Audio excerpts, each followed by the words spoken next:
الرحیم۔ تو یہ سوالات یہ جوابات ہیں، اور ان کے جواب دینے سے پہلے میں ایک بات وضاحت کر دوں آپ کو کہ یہ کوئی نئی بات نہیں ہے۔ ہر دور میں کچھ لوگ ہمیشہ یہ کوشش کرتے ہیں کہ حق والوں میں اختلافات ہوتے رہیں آپس میں، جسے آپ نے سیرت میں دیکھا ہوگا۔ آپ تو ماشاءاللہ تاریخ کے طلباء ہیں، اس میں علماء ہیں، کہ آپ علیہ الصلاۃ والسلام نے جو امت بنائی، مجموعی متفق سیسا پگھلائی ہوئی دیوار کی طرح ہمیشہ باطل کے مقابلے میں کھڑے رہے۔ باطل کو یہ چیز بڑی ناگوار تھی، یہودی ہوں یا کوئی اپنے عقائد میں فساد رکھنے والا منافق ہوں، ان کو گوارا نہیں تھا کہ یہ متفق رہیں، کسی مسئلے پر دین پر جمے رہیں۔ ان میں اختلافات اور آپس میں بٹوارا پیدا ہو جائے کسی طریقے سے، یہ باطل کی پوری کوشش ہمیشہ رہتی ہے۔ یہ اس دور سے چلا آ رہا ہے جس کی شکل یہ ہمارے ہاں آپ کے سامنے ہی ہے اس وقت، رافضیت اور خارجیت کی شکل میں، کہ صحابہ کے نام پر ہی انہوں نے، جو اہل حق صحابہ ہیں، ان کے نام پر انہوں نے امت میں تفرقہ ڈالنے کی کوشش کی۔ نام استعمال کیا ہے صرف، نہ حضرت علی سے مناسبت ہے ان کو، نہ حضرت حسن حسین سے مناسبت ہے، لیکن نام استعمال کر رہے ہیں۔ آج بھی جب امت کسی ایک کام پر مجتمع تھی اور اس سے ایک بڑا نفع امت کو ہو رہا تھا الحمدللہ، اور ہو رہا ہے ابھی بھی، اس میں کوئی شک نہیں ہے، تو آج بھی جو باطل فرقے سے تعلق رکھنے والے کچھ لوگ ہیں، وہ سب سے پہلا جھگڑا تو انہوں نے کوشش کی اکابرین میں اختلاف پیدا کرنے کی، اور آپس کے اندر ان کے دلوں کے اندر برائیاں کھٹاس پیدا کرنے کی پوری ہر ممکن کوشش کر ڈالی، لیکن اللہ کے فضل سے وہ کامیاب نہ ہو سکے اس میں۔ بڑے بڑوں کو بہکایا اس معاملے میں، انہوں نے بہت بڑے ان کے زہر بھرا کان کے اندر کہ امارت کا مسئلہ، اس کو اختلافی موضوع بنایا، جبکہ تمام احادیث میں امیر کی اطاعت کا حکم ہے۔ اس کے دلائل مدلل ان کے سامنے آ چکے، تو یہ جب حربہ کام نہیں آیا تو انہوں نے ایک نیا شوشہ چھوڑ دیا عالمی شورا کے نام سے، اور انعام الحسن صاحب رحمۃ اللہ علیہ نے عالمی شورا بنائی۔ سب کو فون لگا کہ یہی کہتے رہے، علماء کو، مفتیوں کو، ذمہ داروں کو، تو وہاں یہ بات کھل کر سامنے آ گئی۔ لوگوں نے خوب تحقیق کی، غور کیا کہ عالمی شورا نہیں بنائی، بلکہ 10 لوگوں کو نامزد طے کیا، اور یہ کہا تھا کہ ان میں جس پر اتفاق ہو جائے اس کو اپنا امیر بنا لینا۔ یہ طریقہ ہے حضرت عمر رضی اللہ تعالیٰ عنہ کا، کہ 6 لوگوں کی شورا بنا کر، یہ نہیں کہا کہ شورا ہی بن گئی، بلکہ یہ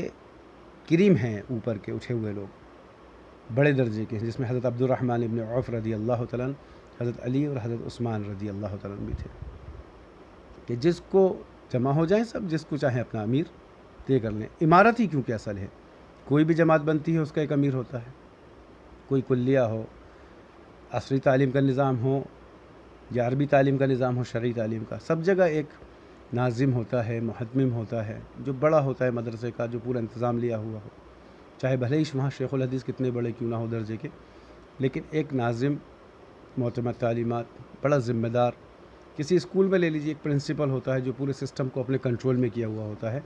تاکہ نظام میں کسی قسم کی خرابی واقع نہ ہو۔ تو عالمی شورا کا حربہ بھی فیل ہو گیا کہ اس طریقے پہ ہم شاید امت کو بانٹ نہیں پائے،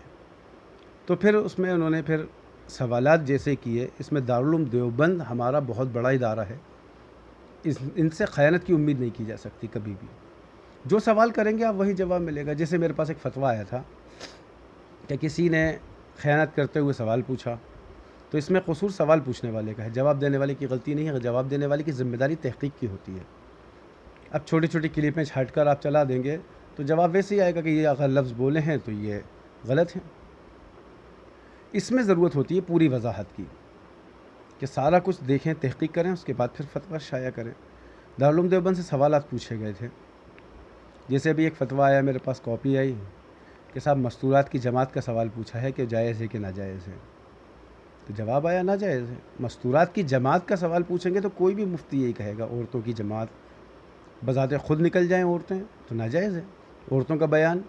کہ ان کی آواز بلند ہو، باہر لوگ سنیں، نامحرم سنیں، ناجائز ہے۔ تو یہ اس طریقے سے آیا۔ میں نے کہا یہ فتویٰ دینے والوں کی غلطی نہیں ہے، پوچھنے والے نے خیانت سے کام لیا ہے۔ فقہ کے اصول ہوتے ہیں، تو اس میں خیانت سے کام لیا۔ اب دوسرا سوال میں نے خود لکھ کر بھیجا کہ صاحب مستورات اپنے محارم کے ساتھ اللہ کے راستے میں، جیسے حج پر جاتی ہیں اپنے محرم کے ساتھ جاتی ہیں، اللہ کے راستے میں نکلیں، کلمہ کو بلند کرنے کے لیے، دین کو عام کرنے کے لیے، پردے کے ساتھ اہتمام سے ان کا گھروں میں قیام ہو، اور بیان اس میں صرف مردوں کا ہو پردوں کے ساتھ، تو کیا یہ درست ہے شرعاً؟ تو بالکل انہوں نے پرانے فتاوی کے حوالے دیے کہ مولانا مفتی محمود صاحب کا فتویٰ ہے، مفتی رحیم صاحب کا فتاوی رحیمیہ میں حوالے ہیں، دیگر بڑے بڑے فتاوے ہیں پرانے قدیمی ہمارے اکابرین کے، جس میں بالکل جواز کی شکل ہے کہ بالکل جائز ہے، لندن جائیں، پیرس جائیں، یہ باقاعدہ یہ الفاظ لکھے ہیں مفتی محمود صاحب کے فتاوی محمودیہ کے اندر کہ بالکل اجازت ہے، اپنے محرم کے ساتھ جا سکتی ہیں۔ اب کتنا فرق ہو گیا، اب وہ والا فتویٰ اگر دکھائیں مستورات کی جماعت ناجائز تو انتشار پیدا ہوگا امت میں کہ یہ فتویٰ ہے، اور قدیمی پوچھنے والے خیانت کرتے ہیں، تو یہ فتوے کی شکل انہوں نے بنا کر پیش کی، تو وہ رجوع نامہ سامنے آیا، اور اس میں کئی صفحوں پر مشتمل ہے وہ رجوع نامہ، جس میں اگر خطا ہوئی، بیان کرنے والوں سے اکثر غلطی ہوتی ہے۔ جو لمبا بیان کرتا ہے 2.5 3 گھنٹے، اس میں خطا ہو جاتی ہے بولنے میں، ایسا نہیں ہے کہ غلطی نہیں ہو، بولنے والے انسان ہیں، بشر ہیں، خطا ہوگی، اور سب سے بڑا تقاضا ہے انسان کا، جتنا بڑا اونچا مقام رکھتا ہے وہ اتنی جلدی رجوع کر لیتا ہے، یہی اس کے بڑے ہونے کی علامت ہے۔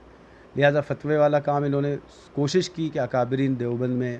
ندوے میں، مظاہر میں، تبلیغ کے علماء میں، مشائخ میں، جو سب منسلک انہی داروں سے ہیں، دیوبند سے ہیں، ندوے سے ہیں، مظاہر سے ہیں، تو کوشش کی انہوں نے، آپس میں بٹوارہ کرنے کی نہیں ہو سکے، تو بیانات کو توڑ مروڑ کر پیش کرنے کی کوشش کی، وہ مسئلہ بھی قابو میں نہیں آیا، تو انہوں نے دیکھا ہمارا کوئی داؤ نہیں چل رہا،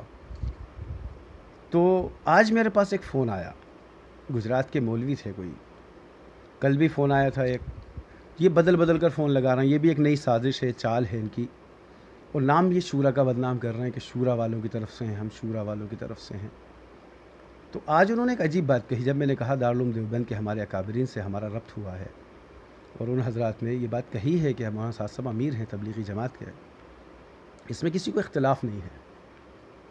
وہ امیر ہیں، مولانا ارشد مدنی صاحب کی باقاعدہ آڈیو کلپ ہے، اس کے اوپر سب آیا ہے، بیانات موجود ہیں، اور ان کا رجوع نامہ قبول کیا گیا، اور یہ کہا گیا مرکز نظام الدین ہمارا مرکز ہے،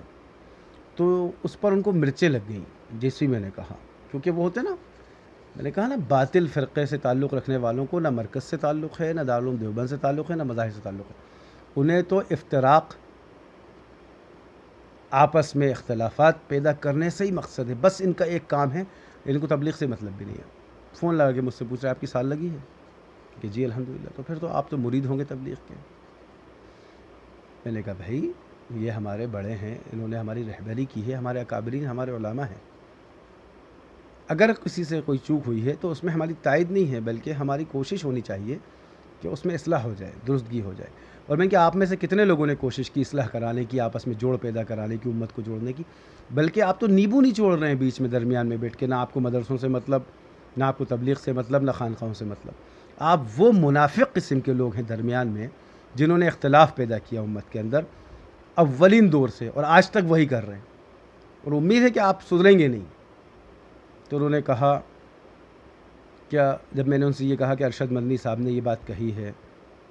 کیا مرکز نظام الدین مرکز ہے، مولانا صاحب امیر ہیں، اس میں کوئی اختلاف نہیں ہے، ایک بہت اچھی بات انہوں نے پیش کی امت کے سامنے، کیونکہ بڑے ہیں ہمارے۔ تو انہوں نے فوراً کہا کہ وہ کون ہوتے ہیں رجوع قبول کرنے والے؟ عجیب بات، اب تک فتویٰ استعمال کیا اور دارالعلوم دیوبند کے لوگوں کو نام استعمال کیا انہوں نے، یہ کچھ چھوٹے چھوٹے سے ہیں فتنہ پھیلانے والے، ایک آئی ٹی سیل بنائی ہوئی ہے انہوں نے، یہ بھی خبر مجھے مل رہی ہے اندر سے ایک جگہ، جہاں یہ بیانات اکابرین کے توڑ مروڑ کر پیش کرنے کی کوشش کرتے ہیں، کاٹ چھانٹ کرتے ہیں اس میں بیٹھ کے کہ کچھ کمیاں نکالیں اور پھر ہم اس کو بیان کریں، تاکہ امت میں نہ اتفاقیاں پیدا ہوں، انتشار پیدا ہوتا رہے، اسلام کا چہرہ مست کرنے کی کوشش۔ یہ تبلیغ کے احسانات بھول گئے کہ تبلیغ سے ہی یہ خود بھی آئے ہیں آگے، اور جتنے جو بھی ہیں، جو بھی اختلاف کر رہے ہیں، تبلیغ سے، مرکز نظام الدین سے، وہیں سے چلتے چلتے آج کچھ اور چلے گئے، کہیں اور کچھ کر رہے ہیں، اور یہ چھوٹے چھوٹے چیلے چپاٹے پتہ نہیں کہاں کہاں۔ تو عمارت کا مسئلہ ان کا قابو میں نہیں آیا، تو عالمی شورا پہ آیا، عالمی شورا کا مسئلہ قابو میں نہیں آیا، جب ساری پول کھل گئی تو دیوبند کا مسئلہ استعمال کیا انہوں نے۔ وہ اللہ کا فضل ہے، آج علماء اور دیوبند میں تعلق قائم ہے اور عوام میں قائم ہے۔ تو جب انہوں نے دیکھا یہ بھی ہمارا کام نہیں بن سکا تو بیانات کو توڑ مروڑ کے پیش کرنے کی کوشش کی، الٹے سیدھے فتوے لینے کی، جھوٹ بول کے انہوں نے منافقت کی۔ اکابرین تو اپنے حساب سے فتویٰ دیتے، جیسا سوال کیا جائے گا ویسے جواب دیا جائے گا، اس میں کوئی شک نہیں ہے۔ تو اب ان کا سوال عجیب سا ایک بات، ان کا جواب کہ صاحب دیوبند والے کون ہوتے ہیں رجوع قبول کرنے والے؟ یعنی اب ان کے نزدیک دیوبند کی بھی کوئی اہمیت نہیں ہے۔ کہا یہ تو امت کے اندر بیان کیا ہے انہوں نے، وہاں صاحب نے دیوبند نے رجوع قبول کیا، ہمیں اس سے کوئی مطلب نہیں، یہ لفظ ہیں باقاعدہ ان کے، ہمیں اس سے کوئی مطلب نہیں۔ اب ہر جگہ فون لگا رہے ہیں سب بڑے بڑوں کو، حافظ منظور صاحب کو فون لگا دیا، کبھی ایک جموں کشمیر کے مفتی صاحب ہیں ان کو فون لگایا، اور اب موبائل پہ کوئی وضاحتی جواب کیسے دے پائے گا؟ فون لگا رہے ہیں، وہ مسجد میں بیٹھے ہیں، کہیں بیٹھے، میں ہی مسجد میں تھا جب میرے پاس فون آیا، میں نے کہا آپ کو کچھ اعتراض ہے آپ لکھ کر بھیجیے مجھے، میں اپنے علماء اکرام مفتیان اعظام سے بیٹھ کر مشورہ کروں گا پھر جواب دوں۔ نہیں، آپ یہیں بتائیے محمود مدنی کون ہوتے ہیں، ارشد مدنی کون ہوتے ہیں، رجوع قبول کرنے والے امت میں انہوں نے یوں کیا ہے تو امت سے رجوع کریں۔ میں نے کہا آپ کے پاس آ کر رجوع کریں، آپ کی حیثیت کیا ہے جو آپ یہ کہہ رہے ہیں ہر فرد کے پاس جائے رجوع کرنے؟ تو آپ کس شخصیت کس درجے پر ہے جو آپ سے رجوع کیا جائے گا جا کر؟ پہلے آپ رجوع کر لیں اسلام سے اور آپ توبہ کریں اپنے اعمال سے۔ جو آپ یہ منافقت کر رہے ہیں یہ منافقوں کی صفت ہے، اسلام کا شیرازہ بکھیرنا، مزے لینا، علماء کی توہین کرنا، بڑے بڑوں کی توہین کر رہے ہیں۔ تو جب آپ اتنے دیندار ہیں اگر تو پھر آپ وہ فتاوے پڑھ لیں جس میں لکھا ہے علماء کی توہین کرنے والے کہ ان کا خاتمہ ایمان پر نہیں ہو سکتا۔ مفتی رشید احمد صاحب گنگوہی رحمۃ اللہ علیہ کا قول ہے، فتوے کے اندر لکھا ہے کہ جو علماء سے علم سے بغض رکھتے ہوں ان کا خاتمہ ایمان پر نہیں ہوتا، یقین نہ آئے تو کفن کھول کر دیکھ لینا ان کا رخ قبلے سے پھرا ہوا ہوگا۔ یہ کس درجے کی تیاری کر رہے ہیں؟ اپنی آخرت برباد کر رہے ہیں، نوجوانوں کو گمراہ کرنے کی کوشش کر رہے ہیں شورا کے نام پر، بیہودہ حرکتیں کر رہے ہیں سب کچھ جاننے کے باوجود اختلافات، کیونکہ ان کے سارے داؤ فیل ہو گئے، جتنے اب تک انہوں نے چلے ہیں ساری امت کے سامنے آ گئے۔ گجرات کے ماشاءاللہ بڑے بڑے علماء تائید کر چکے ہیں۔ نظام الدین میں ابھی لاک ڈاؤن سے پہلے تقریباً سب سے پہلے جب انتشار ہوا 90 لوگ آئے تھے، اس کے بعد 2000 سے زیادہ لوگ آئے۔ ایک بڑی تعداد میں علماء میرے ساتھی ہیں ندوے کے جو گجرات میں رہتے ہیں، ماشاءاللہ بڑے علماء علم والے ہیں، تائید ہے، نظام الدین کی تائید کرتے ہیں ہمیشہ۔ بیانات میں خطا کس سے نہیں ہوتی؟ کون کہہ سکتا ہے؟ کوئی دعویٰ کر کے دکھائے، میں بھی چیلنج کرتا ہوں کہ جس سے بیان میں غلطی نہ ہو، بار بار رجوع نہ کیا ہو۔ فتوے دنوں میں غلطی ہوتی ہے بہت بار، اور پھر رجوع کرتا ہے جب وضاحت آتی ہے انسان کے سامنے کہ ایسا نہیں تھا ایسا تھا۔ یہ نیبو نچوڑنے والی قوم، ہم نے اپنے بڑوں سے مثال سنی ہے کہ کچھ لوگ ہوتے ہیں بیچ میں نیبو نچوڑتے ہیں، تو یہ فتین ہے۔ اور اگر اس طریقے کے فون آتے رہے تو میں نے کہہ دیا میں اسے جواب نہیں دوں گا، آپ لکھ کر بھیجیے آپ کو اعتراض ہے، نہیں تو پھر آپ میرے منہ سے پھر دوسرے درجے کی بات سنیں گے۔ یہ منافق ہیں۔ اب میں نے کہا میری آڈیو آپ جھوٹی موٹی چلاتے رہیں، مجھے فرق نہیں پڑتا، کیونکہ فیک آڈیو چلانے کا ان کا مزاج ہے، یہ جھوٹی خبریں چلانے۔ منافق کی تو صفت ہی یہ ہوتی ہے جھوٹ پھیلانا،